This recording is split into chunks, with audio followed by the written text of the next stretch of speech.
Okay, so identify end behavior of a power function. When I think of end behavior of a power function, I think of two graphs. Okay, I'm going to think of x squared, where I know I have a parabola that looks like this. And I'm going to think of x cubed, where my graph looks like this. Okay, so I'm thinking of those two when I'm thinking of I'm going to keep that in mind. The x squared is the even, and then the x cubed would be the odd. So when I'm thinking of those, I'm going to keep that in mind every time. I'm also going to remember what happens when this is negative. Well, when this is negative, remember it flips. So if I have a negative out in front, my graph is going to flip. So if I put a negative out in front, my graph is going to look like this. If I have a negative out in front of this one, my graph is going to flip and go this direction. So I have to keep that in mind also. If I can remember those two things, then I can remember end behavior. Okay, so x to the 8th. What do we notice? Is our degree even or is it odd? If it's even, we're going to relate back to our parabola, our quadratic function. So we have an even, so we're going to write even. So this tells us that our end behavior is going to go in the same direction, either both up or both down.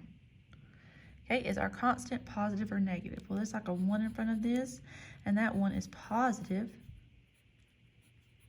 So that tells us that we're going to have up and up. So a sketch of our graph, our end behavior is going here and here. And that's not what x to the 8th looks like, but I'm just looking at the end behavior because I can relate it back to this one. Okay, so as x approaches, so x is going this way, as x approaches positive infinity, what's happening to our y values? Our y values are getting larger. So x approaches negative infinity, sorry. As x approaches negative infinity, so x is going this way, our y values are getting larger. So our y values are approaching positive infinity. Okay, so that's our end behavior. As x is approaching positive infinity, so as x is going this way, we've got to look and see what's happening to our y values. And again, our y values are approaching positive infinity. Now on your even ones, your end behavior should match because it's going to be on the same on both sides. So let's look at number 2.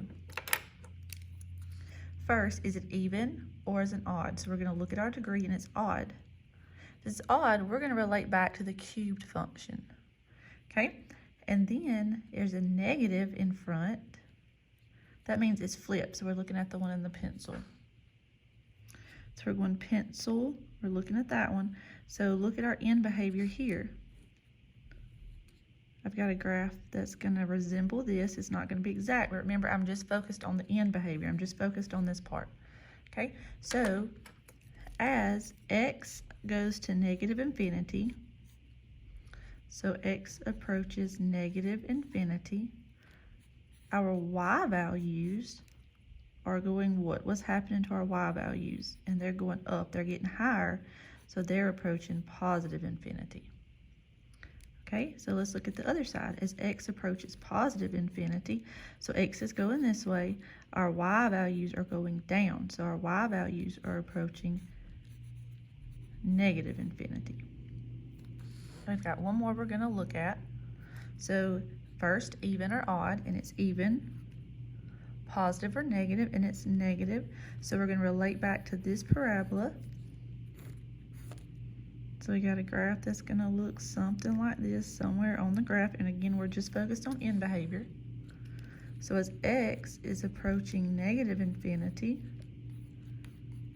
f of x is also approaching negative infinity. Then, as x approaches positive infinity, f of x also approaches negative infinity.